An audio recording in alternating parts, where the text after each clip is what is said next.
साबिक वफाकी वजीर असद उमर ने इल्ज़ाम आयद किया है कि हुकूमत ने PTI के पास एहतजाज के सिवा कोई ऑप्शन नहीं छोड़ा। लाहौर की इंसदाद दहशतगर्दी अदालत के बाहर मीडिया से गुफ्तगू में साबिक वफाकी वजीर असद उमर ने कहा कि PTI रहनुमाओं को सजाएं दी जा रही हैं और जेलों में डाला जा रहा है। PTI एहतजाज नहीं तो और क्या करेगी?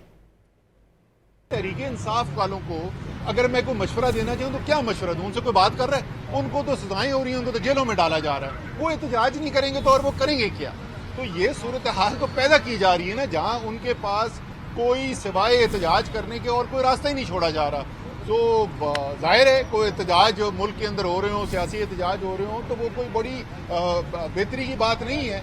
लेकिन मेरे ख्याल में जाहिर है आप कहेंगे कि जी आप इतने साल वाबस्ता रहे हैं, हमदर्दी तो है मेरी उनके साथ, इसमें तो कोई शक नहीं है। लेकिन उसके बावजूद भी मेरे ख्याल में कोई भी जायज़ इंसान देखेगा, इंसाफ की बात करेगा तो ये बोलेगा इस वक्त उनके पास एहतजाज के अलावा कोई रास्ता ही नहीं छोड़ा जा रहा।